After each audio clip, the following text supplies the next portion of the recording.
Hello everyone. In the last class we discussed about multiplicative inverse under modulus operation. We say that two integers are inverse to each other under multiplication operation when a dot a inverse would be giving us 1. So if we have 3, which would say 3 inverse, 3 into 3 inverse would be giving us the identity element. Under modulus operation, we don't have the division operation, so we normally say that there exists a value where a into a inverse would be given under the modulus operation would be giving us the value of 1. There were three different ways to calculate the modular inverse. Modular multiplicative inverse. One is the naive approach, brute force approach, where you run from 0 to c minus 1, and whenever you see that when you multiply the value from 0 to c minus 1, whenever it is equal to 1, then multiplicative inverse exists. But that's not a recommended approach in good practice, because if the number of if the c value, the modulus operation, it's a very large value, then it's not considered as a good approach. So if you recall this, we discussed about if we have 3 under modulus c operation, where c would be running from 0 to 6, we would be multiplying it until and unless we get a value 1, and as soon as we get a value 1, we would say that modular multiplicative inverse exists. So if I have to write the code for this in Python, what I would be writing, that if I have two numbers a and b, then b is called as the multiplicative inverse for a under modulus m operation, which would be giving me the value equal to 1. Or I can say, if you recall, that if there is two different values under modulus m operation, we can write it as m mod a modulus m into b modulus m, and under the operation of mod operation should be equal to 1. We know that we discussed about this particular property. So if I have to write this particular code where I am running it from 0 to m minus 1, I would be just splitting this, and I can use the modulus operation. I am checking from a to the value m, and whenever it is equal to 1, I would be returning the value of x, otherwise I will not be returning the value of x, which would give me the modular inverse. So under 3 and 4, the modular inverse exists, which is the value is equal to 4. So we discussed about this particular code, I would say, in the previous class, how 4 is being computed, because if I multiply 4 into 3, which is, for instance, if I have a is equals to 3 and m is equals to 11, I would be running, so 3 into 4, which would be giving me 12, modulus m, which is 11, would be giving me the remainder value, which is 1 in this case. So that is the reason there exists modular inverse. Similarly, if I take a is equals to 10 and m is equals to 17, for instance, then what I should multiply, the brute force algorithm would be from running to 0 to m minus 1, and if you could multiply 10 into 12, then under modulus 17 operation, it would be giving us the value as 1. So the naive approach is to run the implementation and to check whenever it is equal to 1. The another approach that we discussed was extended Euclidean algorithm, where we can represent the GCD of a comma b can be written in the format of ax plus by. And the process was that first we calculate with the help of Euclid algorithm, first we write it from, we can represent each of the numbers by like if I have to divide a by m, I can write that a quotient value into m plus r would be giving me the value itself, whatever is that value. So we discussed that this can be represented by finding it again and again until we get the remainder value of 0, and then we reverse process it. There is another process that you can use for finding this particular algorithm for Euclidean algorithm, and I would represent this with the help of the tabular example. So let me open the whiteboard. So over here, so according to the Euclidean algorithm, we saw that GCD of any two number a comma b can be represented in the form of GCD of a modulus b comma b. We know that. Okay, so we will try to solve this using the tabular format. So for instance, we have a is equals to 2740 and b is equals to 1760. Okay, some two bigger numbers. So what I'll do is I'll just create a table where I'll be computing the value of q, a, b, and basically the remainder value, four values. This is according to the Euclid algorithm. Okay, it's basically, it helps in finding the GCD of two numbers. So for instance, I have the values as 2740 and 1760. So I have 2740, 1760. So when I divide 2740 by 1760, I can say 1760 into 1, and the remainder value that I would be getting would be 980. Then in this next step, what we do is, as you recall, we put the value of b to a and remainder value to b. So now in the next step, it becomes 1760 and 980. If you don't recall this, this is the particular procedure I am referring to. This particular procedure, we change the value until and unless we get the remainder value.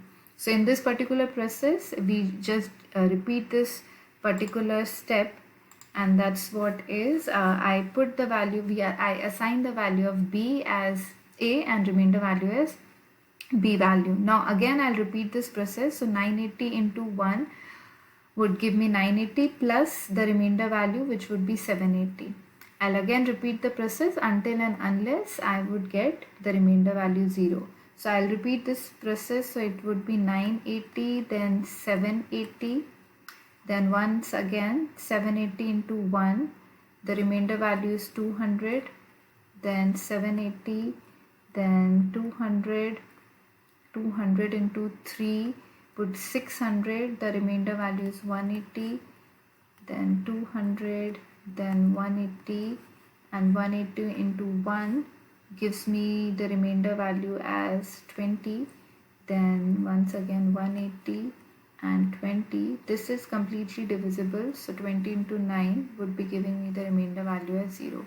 So here we get 20 and b value as 0. So finally, when the b value becomes 0, we stop the algorithm and the GCD is given as 20. So here the GCD of two numbers 2740 and 1760 is basically 20. Okay, this is a typical Euclid algorithm.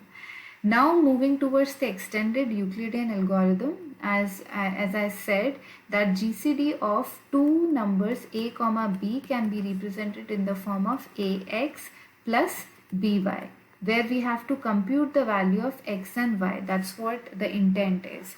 And we say that multiplicative inverse exists, then the GCD of a and b is equals to 1, which means that both a and b are co-prime to each other, which means the GCD would be equal to 1. So I can write ax plus by equals to 1. So if I would be taking the under modulus operation, this would be equivalent to ax plus by under 1 mod m. Okay, we can remove the second term, which is by. I can remove it and I can say that ax is equivalent to 1 modulus m. So this is what is termed as the extended Euclidean algorithm, and it is required to compute the value of multiplicative inverse. Okay, so I have written the code for this Euclidean algorithm, so let me quickly touch on that. This is this is multiplicative inverse, this is GCD. Okay. Okay, so let it be. I will be basically first talking about extended Euclidean algorithm. So now if you have understood this particular process, now let's move towards the extended Euclidean algorithm. The process remains the same, but here we would be computing the value of x and y. Okay, so here we would require 10 variables to keep into track. So make sure that you keep track of each of this thing. So let us suppose I have the a value as 161 and b value as 28. Okay, and as I said, according to extended Euclidean algorithm, GCD of a comma b can be represented in the form of ax plus by.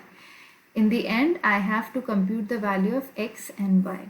So if you remember, so the first step for extended Euclidean algorithm is to compute the value of the quotient value. The process remains the same. So we would be writing 161 and b value is 28. So 28 into 5 would be giving me the value, and then the remainder will stay as 21. So once again we'll repeat this process. 28 comes over here, 21 comes over here, then 21 into 1, the remainder value is 7, then we'll repeat, this becomes 1, then it's 7, then this is 3, then I repeat this process, 7, the remainder value is 21, 7, the remainder value is 0 because 7 3s are 21, and this becomes, and finally we will stop over here because the b value becomes 0 over here.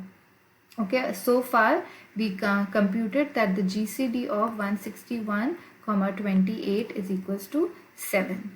Okay, now basically we would be computing the value of x and y. How do we do that? For this, let's keep track of x1, x2 and x, y1, y2 and y.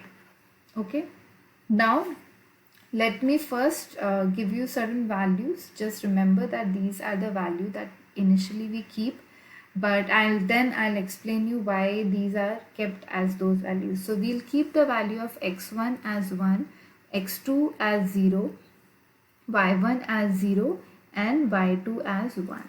Okay, and I'll tell you why we keep it, but this is what we keep it. So we have 1, 0, 0 and 1.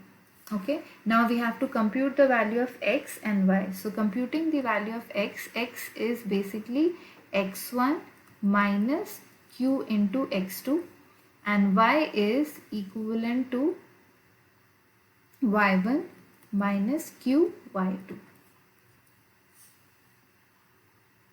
Okay, so here first we'll compute the value of x. X is basically x1 minus q into x2, which would give us the value as 1.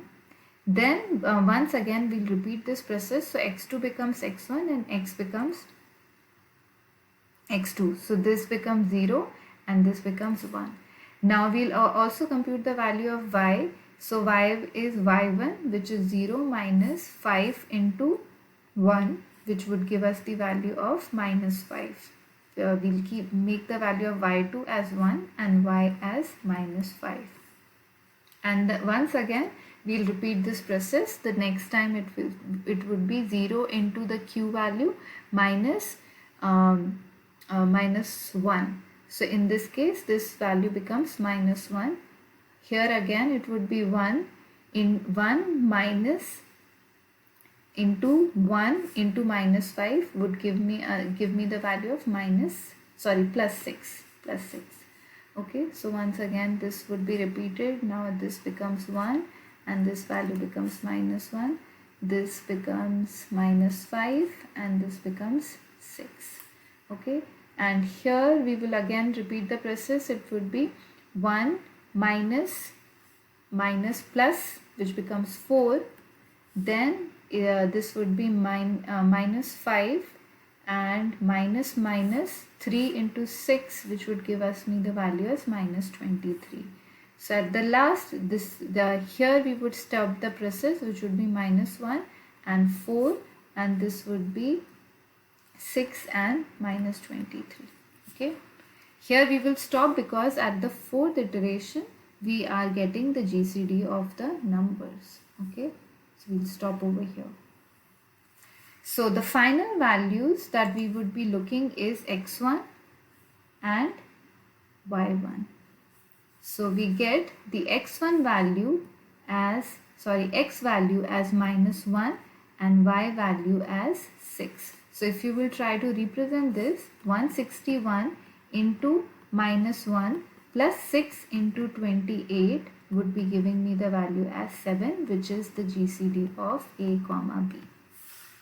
Okay, this is how we do this particular process. But now, as I said, you would be asking, why do I have to keep the value as 1001? And remember that it is important to always keep the initial values as 1001. If you change the order, you will not be getting the same exact values. So always remember that. But why do I do that? The reason, because for instance, I have A value as 17 and B value as 0. Okay, and we have to compute the GCD of 17 comma 0, and we know the GCD of A comma 0 is basically 17. So here again we'll repeat the process: Q, A, B and R, then followed by x1, x2, x, y1, y2 and y. Here A value is 17, B value is 0, x1 is 1, this is 0 and this was 0 and 1. Okay, so as I said, these are the final values. So once if I'll do this, 17 into 1 plus 0 into 0 would be giving me the value of 17, which is the GCD of 17 comma 0. Okay, now let's reverse this particular process, and let us suppose I have A is equals to 0 and B is equals to 17. Now I have to compute the GCD of 0 comma 17 over here. So in this particular case, or let us suppose I have 45, not to take this but 45. Okay, so now I have to again compute the value of Q, A, B, R, x1, x2, x, y1, y2 and y. So here this is 0, this is 45 and I have 1, 0 and 0, 1. So here when I divide 0 by 45, the remainder value that I get is 0. So I'll repeat the process. This becomes 45 and this becomes 0. Okay, and we stop the iteration over here. I'll compute this value. So 1 minus Q, which was 0, which would give me the value as 1, and I'll put this value as 0 and then 1. Again I'll compute the value of y over here. This time it would be 0 minus into 1, 0, which would be basically repeating the process. So this would be 1, this would be 0, and we would be getting over here. Now I get these values 0 and 1, and I'll multiply this with 0 into 0 plus 45 into 1, which would be giving me the value as 45. And that's the reason we always choose the value of 1001 of x1 and x2. Okay, this is a tabular representation of the extended Euclidean algorithm. Here if you would see, the GCD is not equal to 1, so that is the reason we would not be calculating the multiplicative inverse, the modular inverse over here. But GCD of A comma B can be represented in the form of AX plus BY. Okay, so now let's look at the Python implementation. So I had written this is a non-recursive way of calling the function.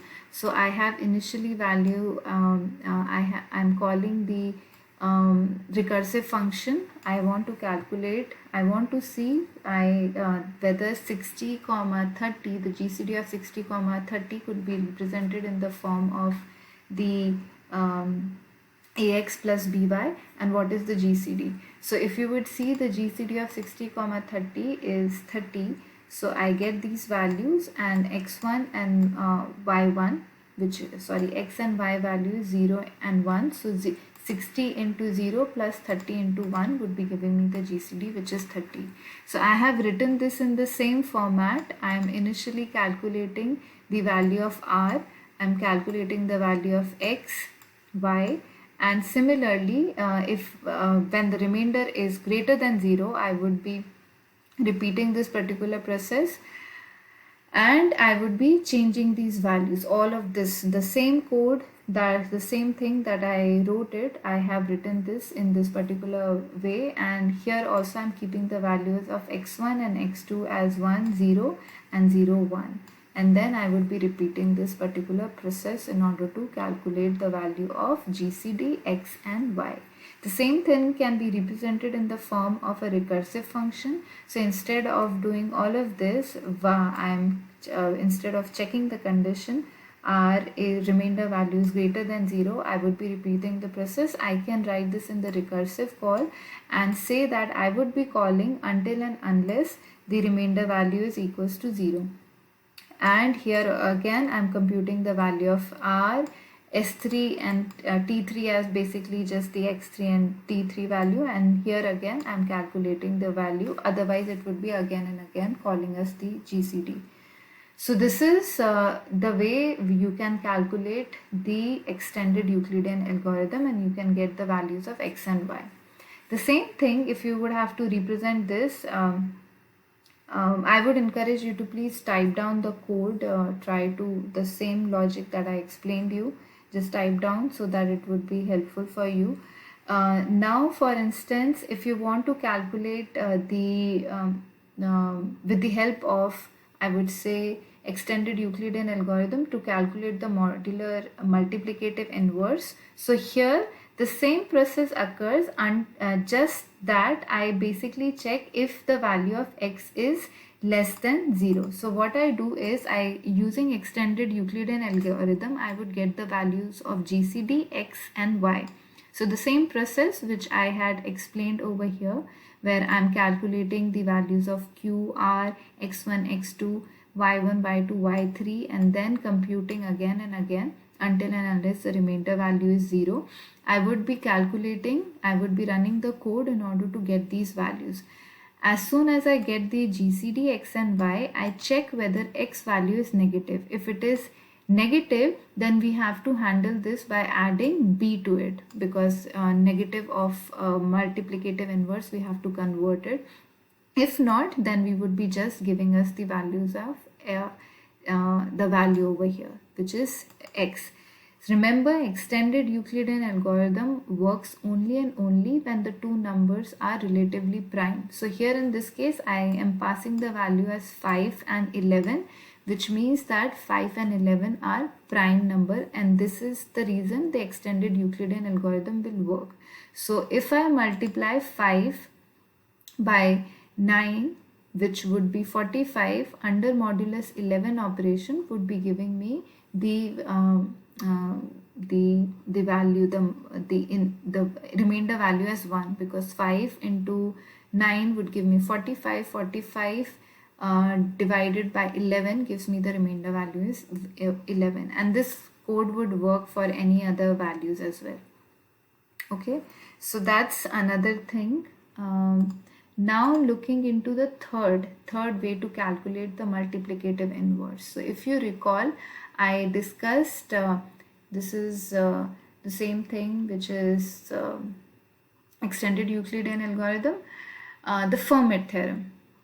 Okay, so according to Fermat theorem, we say that if n is a prime number, and Fermat theorem normally works when if I say that n is prime number and x is a positive integer not divisible by n, then only I can say that x to the power of n minus 1 is equivalent to 1 mod of n. So you must be wondering, how do I calculate the value of inverse, modular multiplicative inverse? So if I multiply both sides by x to the power of minus 1, I would be getting x to the power of n minus 2 modulus m is equivalent to x to the power of minus 1, because x to the power of minus 1 and x to the power of minus 1 into x to the power of n minus 1 would be giving me the value of this.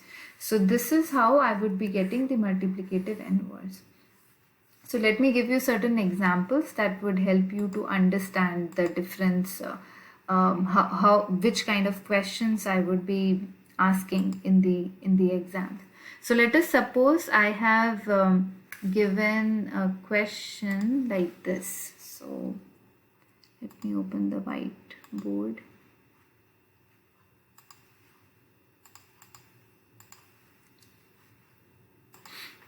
So let us suppose you have, I have to verify, or I can say that I have this question. Okay. So if I say that 2 raised to the power of 16 mod 17 solved by Fermat theorem. Okay, I have to solve this by Fermat theorem. So according to Fermat theorem, I say that x to the power of n minus 1 is equivalent to 1 mod n. And as you recall, as I said, that n value should be a prime number and x value should be a positive and should not be a multiple of n over here. So 17 is definitely a prime number. It doesn't have any other factors except 1. And similarly 2 is not divisible by 17, which means that the Fermat theorem can be applied. So in this case, if I say 2 raised to the power of 17 minus 1, because n is 17 over here, so 17 minus 1 is equivalent to 1 mod of 17, which can be said as 2 raised to the power of 16 mod 17 would be giving me the value as 1. Okay, so that's one kind of question that you can expect. Let me give you another example. Let us suppose I have similar kind of question, but this time I say 2 raised to the power of 50 mod 17 solve using Fermat theorem. So once again, here 17 is a prime number and 2 is not divisible over here. So in the previous example, we just saw that this can be represented in the form of 2 raised to the power of 17 minus 1 is equivalent to 1 mod 17, which is 2 raised to the power of 16 is equivalent to 1 mod of 17. So now 2 raised to the power of 50 can be represented in the form of 2 raised to the power of 50 can be represented in the form of 2 raised to the power of 16 into 3 plus 2.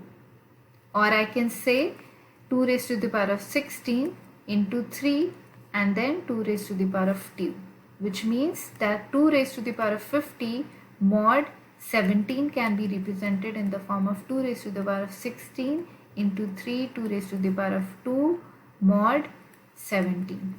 And we just saw that 2 raised to the power of 16 under modulus 17 operation gives me 1. So since this is multiplication, I can write 2 raised to the power of 16 3 mod 17 into 2 raised to the power of 2 mod 17, which means this value is 1 into 4 mod 17. 4 divided by 17 gives me the remainder value as 4. So this is what I would be getting. 4 is the actual value over here. Okay, let me give you another example. Let us suppose I have 4 raised to the power of 532 modulus 11. 11 is a prime number and 4 is not divisible by 11. So according to Fermat theorem, I can write 4 raised to the power of 11 minus 1, which is equivalent to 4 raised to the power of 10 is equivalent to 1 mod of 11. Or I can say 4 to the power of 10 is equivalent to 1 mod 11. The same thing, I am repeating it. Okay, so 4 raised to the power of 532 can be represented in the form of 4 raised to the power of 10 into 53, okay, because it's a multiple, into 4 raised to the power of 2 mod 11. So we can say that 4 raised to the power of 10, 53, which is mod 11 into 4 raised to the power of 2 mod 11, which would be giving me the value as 1 into 4 ka square 16 modulus 11 mod 11 once again. So 16 modulus 11 would be giving me the remainder value as 5. So we would be getting this particular value. Okay, and if we have to calculate the multiplicative inverse, as I said, any value, for instance, if we have x to the power of n minus 1 can be represented in the form of, this is basically 1 modulus n, which means x to the power of n minus 2 modulus n is equivalent to x to the power of minus 1. So we get the multiplicative inverse. So if the same thing I have to code it, and I had written the code, so the same code can be represented in Python. There is a particular library called format theorem, and if you try to install it on Jupyter Notebook, you just have to include a exclamation mark and say pip install format faster coding, and you can import the module by writing import format and then call the object that you created, which is format dot mod inverse, and pass the two values to get the value. So for instance, if I have the value 3 and 11, it would be giving me the inverse as 4. So you can definitely use that, or instead you can even type down your code by calculating the GCD value, and then once you calculate the GCD value, you check whether it is equals to 1. If it is equals to 1, then you say that multiplicative inverse do exist, and then for that you can just pass on these three values to calculate it. Okay, so that's all I wanted to cover in this particular week. Next week I would be going towards, I would say, more in depth on cryptography. The first block would be block cipher, and we would be discussing DES and AES. So take care everyone.